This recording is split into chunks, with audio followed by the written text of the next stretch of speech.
ETF index mutual funds నేర్చుకుని stock మార్కెట్లో రాణించాలనుకుంటున్నారా? వెంటనే ఈ నెంబర్కి కాల్ చేయండి.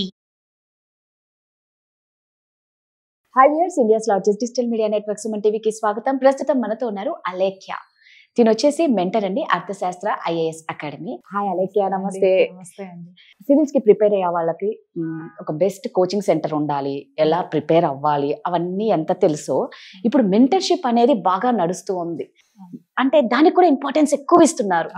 అసలు ఆ కోచింగ్ లో లేనిది అంటే ఓకే ఉంది కాదని చెప్పలేదు, మెంటర్షిప్ ఎందుకు అంత ఇంపార్టెన్స్ ఇస్తున్నారు? ఏముంది అందులో?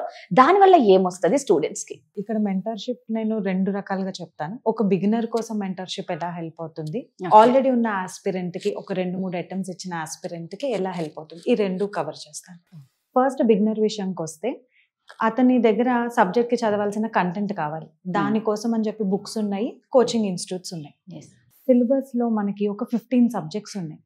కోచింగ్ లో అన్ని మనకు తెలియని కొత్త కొత్త విషయాలు అన్ని చెప్తున్నారు సార్స్. రోజుకి 5 to 6 hours క్లాసెస్ ఉన్నాయి, రాసుకుంటూనే వెళ్తున్నాం. Current affairs చదవాలంటున్నారు. అంతేది దీనికి సిలబస్ కి.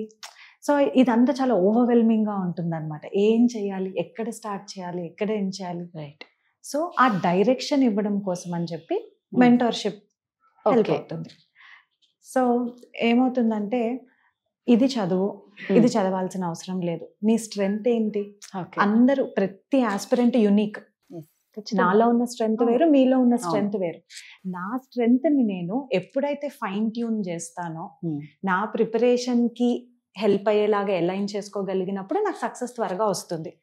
అది బిగినర్స్ కి నా అంతటా నేను గ్రహించుకునే శక్తి నాకు లేదనుకోండి, నేను కరెక్ట్ మెంటర్ దగ్గరికి వెళ్ళినప్పుడు ఆ మెంటర్ రికగ్నైజ్ చేస్తారు, అమ్మా నీది లాంగ్వేజ్ చాలా బాగుంది, ఓకే దీన్ని నువ్వు ఎస్ఏ రైటింగ్ లో ఇలా యూస్ చేసుకో, మేక్ ఎస్ఏ రైటింగ్ నీ స్ట్రెంగ్త్ చేసుకో. అక్కడ ఒక 30 మార్క్స్ ఎక్కువ వచ్చాయి, ఏదన్నా సబ్జెక్ట్ లో 5 మార్క్స్ తక్కువ వచ్చినా కూడా నేను ఓవరాల్ గా బ్యాలెన్స్ చేసుకోగలిగాను కదా. అలా మన స్ట్రెంగ్స్ ని, మన వీక్నెసెస్ ని అన్నిటినీ దృష్టిలో పెట్టుకొని ఒక రైట్ స్ట్రాటజీ ఇవ్వడం కోసం అని చెప్పి మెంటర్షిప్ హెల్ప్ అవుతారు బిగినర్స్ కి. ఓకే, ఇప్పుడు ఆల్రెడీ ఉన్న ఆస్పిరెంట్స్ ఉన్నారు అనుకున్నాం, వాళ్ళ దగ్గర కంటెంట్ ఉంది, ఎగ్జామ్ గురించిన అవగాహన ఉంది.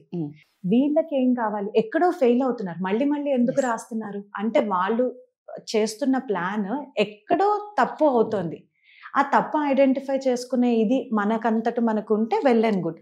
మన మిస్టేక్స్ ఐడెంటిఫై చేసుకుంటాం, కరెక్ట్ చేసుకుంటాం, ముందుకెళ్తాం. అది లేనప్పుడు ఒక మెంటర్ని చూస్ చేసుకొని వాళ్ళ దగ్గరికి వెళ్తే, ఓకే ఏం చేసావమ్మా నువ్వు, నీ ప్రిపరేషన్ ప్లాన్ ఏంటి, నువ్వు రాసిన ఆన్సర్స్ చూపించు నాకు, నీ థాట్ ప్రాసెస్ ఏంటి, ఇవి ఎప్పుడైతే మేము ఆ స్టూడెంట్తో కూర్చొని అనలైజ్ చేస్తామో, ఓకే ఇక్కడ ల్యాక్ అవుతున్నావు నువ్వు, ఇది నీ వీక్ ఏరియా, ఓకే నీ ఆలోచన ఇక్కడ తప్పుంది, ఇక్కడ నువ్వు UPSC పల్స్ పట్టుకోలేదు.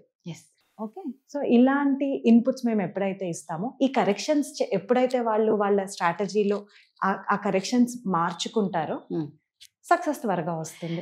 మీరు అన్నట్టు ఏంటంటే, ఇప్పుడు కోచింగ్ లో ఎంత నేర్చుకున్నా దాంట్లో ఉన్న మెలుకులు నేర్చుకోవడం చాలా ఇంపార్టెంట్. అదే ఇంపార్టెంట్ అండి. కోచింగ్ అంటే ఏంటి, ఒక 50 to 100 స్టూడెంట్స్ కి అదే సార్ అదే పాఠం చెప్తున్నారు, కరెక్ట్, అందరూ అదే విన్నారు, అందరూ అదే రాసుకున్నారు.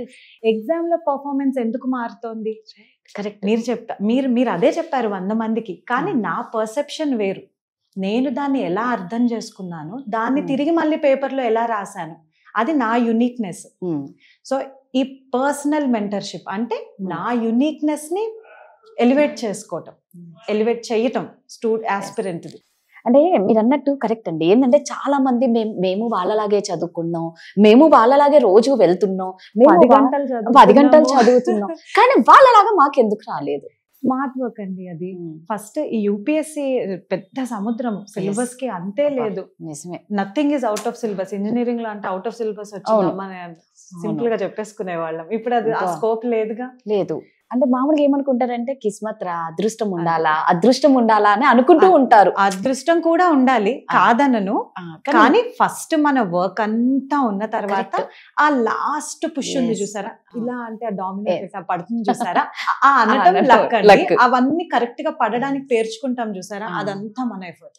అంటే దీన్ని బట్టి నాకేమర్థమైందంటే, చాలా మందికి తెలియదండి, నిజంగా తెలీదు. పాపం చాలా కష్టపడుతున్నారు, చాలా పోరాడుతున్నారు, ఎన్నో ప్రెజర్స్ తీసుకుంటున్నారు, వాళ్ళు ఎంతో స్ట్రెస్ అవుతున్నారు కూడా. చాలా ఇది మెయిన్ ప్రైమ్ టైమ్ లో వస్తారండి. 21 years కంప్లీట్ అయిన క్యాండిడేట్ ఎలిజిబుల్. సో కరెక్ట్ గా ఫ్రెష్ గ్రాడ్యుయేట్స్ డిగ్రీ ఫినిష్ అవ్వగానే వస్తారు ఇందులోకి.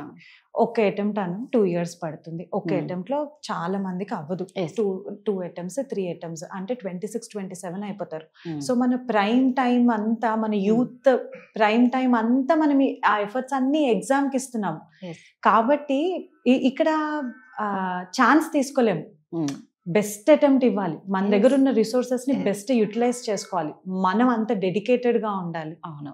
ఇదంతా 1 year ఎవరైనా ఇప్పుడు ఏ పనైనా అనుకోండి, మనం ఫస్ట్ టైం చేసేటప్పుడు చాలా ఎంతూజియాస్టిక్ గా చేస్తాం. అసలు ఎనర్జీ లెవెల్స్ వేరు, ఆ ఇంట్రెస్ట్ వేరు. అవును, చేస్తాము. సక్సెస్ ఏదైనా కొంచెం ఇట్లా అయితే ఓకే, అవ్వలేదు అంటే ఆటోమేటిక్ గా డిసప్పాయింట్ అవుతాం. ఈ డిసప్పాయింట్ ని ఓవర్కమ్ చేసి మళ్ళీ సెకండ్ టైం చేయటం అనేది కొంచెం కష్టమైన విషయం. ఫస్ట్ అటెంప్ట్ కి సెకండ్ అటెంప్ట్ డిఫికల్ట్ అవుతుంది. దానికి అది మళ్ళీ ఆ ఫెయిల్యూర్ ని కూడా యాక్సెప్ట్ చేసి మళ్ళీ థర్డ్ టైం చేయటము ఇంకొంచెం ఎక్కువ డిఫికల్ట్ అవుతుంది. సో ఈ మెంటల్ స్ట్రెస్ అంతా స్టూడెంట్ తీసుకుంటున్నారు. ఒక మెంటర్ అనే వాళ్ళు తన పక్కన ఉంటే ఆ కాన్ఫిడెన్స్ బిల్డప్ చేస్తాం మేము వాళ్ళలో. కాదు, నువ్వు ఫెయిల్ అవుతున్నావు అంటే నీకు అర్హత లేదని కాదు, నీ ప్రిపరేషన్ లో ఏదో చిన్న చిన్న లోపాలు ఉన్నాయి అని చెప్పి ఈ లోపాలు కరెక్ట్ చేసుకొని వెళ్తే ఆ ర్యాంకర్ కి నీకు డిఫరెన్స్ ఏమీ లేదు. మీరు ఇద్దరు కలిసి చదువుకున్నారమ్మా, అంతే కదా. మీ ప్రిపరేషన్ అంతా కలిసి చేసుకున్నారు, ఒకటే నోట్స్ చదువుకున్నారు. కానీ ఆ ఎగ్జామ్ లో ఆ రోజు రాసిన ఆ 3 గంటల్లో ఆ అమ్మాయి ఏదో డిఫరెంట్ గా చేసింది, అది నువ్వు క్యాచ్ చేయలేకపోయావు. అందుకే ప్రతిదానికి ఒక సొల్యూషన్ ఉంటుంది. మెంటర్ కూడా ఉన్నారు కాబట్టి. బట్ తొందరగా తీసుకోలేరు కొందరు. తెలిసినా మాకేమో అవసరం లేమే, ఇంత చదువుతున్నాం కదా, మాకెందుకు అన్న వాళ్ళు కూడా ఉంటారు.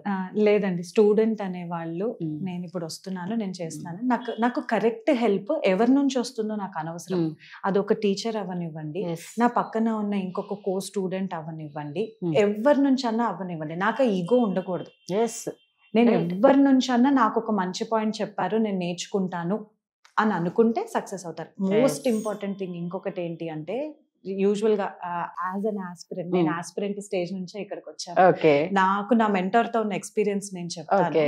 నేను ఆన్సర్ రైటింగ్ స్టార్టింగ్ లో అండి చేసి ఇట్లా ఆన్సర్ పంపిస్తే తను చదివి ఇదేంటి ఇలా రాసావు, ఈ పాయింట్ ఎందుకు నాకు అవసరం లేదు అని ఒక 1 minute లో ఫీడ్బ్యాక్ ఇచ్చేసాడు. ఇచ్చిన వెంటనే దానికి నేను 15 minutes ఎక్స్ప్లెనేషన్ ఇచ్చుకున్నాను.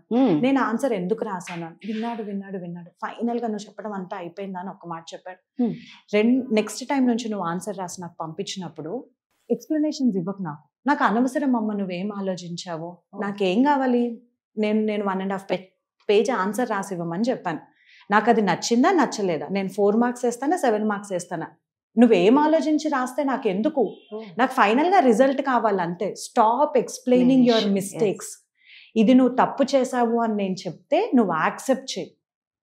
నువ్వు ఎప్పుడైతే నీ మిస్టేక్ యాక్సెప్ట్ చేస్తావో that is your first step to success. First మన మిస్టేక్స్ మనం చేయాలి. మేజర్ ప్రాబ్లం అదే. ఈగోలకు పోయి ఇంకా ఎంత సీనియర్ ఆస్పిరెంట్స్ అయితే వాళ్ళు ఇంకా అంత స్టబ్బన్ తయారైపోతారు. రైట్. అందుకని ఒక కరెక్ట్ మెంటర్ ని చూస్ చేసుకొని వాళ్ళు మనలో చెప్తున్న ఇది, ఒకవేళ నాకు ఆ సెల్ఫ్ అనాలిసిస్ అది నేను చేసుకునే శక్తి నాకుంటే గుడ్, లేదు అంటే ఎదుటి వాళ్ళు చెప్తుంటే యాక్సెప్ట్ చేయాలి. ఎప్పుడు కూడా సెల్ఫ్ అనాలిసిస్ అనేది మనం ఎప్పటికీ దాని మీద డిపెండ్ అవ్వలేదు. మన మైండ్ ఒక్కొక్కసారి ప్రెషర్ ఎక్కువైపోయి స్ట్రెస్ లో ఉంటే మనకు అన్ని థాట్స్ రావు. నువ్వు ఏం ఆలోచిస్తావు నీ గురించి? అవును, నాకు ఇది లైఫ్, ఇది అవ్వకపోతే రేపు ఇంటికి వెళ్తే పెళ్లి చేసేస్తారేమో, ఇప్పుడు ఆ అమ్మాయి నన్ను వదిలేసి వెళ్ళిపోతుందేమో, నేను ఈ స్ట్రెస్ లో ఎమోషనల్ గా ఆలోచిస్తున్నాను.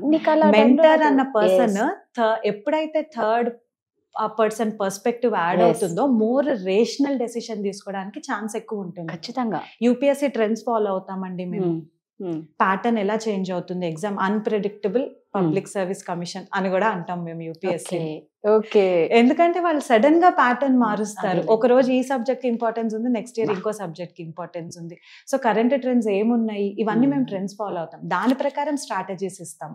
నీ స్ట్రెంగ్స్ ఏంటి, నీ వీక్నెస్ ఏంటి, కాబట్టి నువ్వు దీని మీద ఎక్కువ ఫోకస్ చేయి. ఇలా ఒక పర్సనలైజ్డ్ గైడెన్స్ ఇవ్వడం జరుగుతుంది. సూపర్ అలెక్య, చాలా చక్కగా చెప్పారు. నిజంగా ప్రతి ఒక్కరికి ఒక మెంటర్ అనేది అవసరం. ఇది మీది యూపీఎస్సీ అంటేనే ఒక యుద్ధం లాంటిది. ఆ యుద్ధంలో గెలవాలి అంటే ఎన్నో కష్టాలు అన్నీ వస్తాయి, దాన్ని ఫైట్ చేయడం. థ్యాంక్ యూ అండి.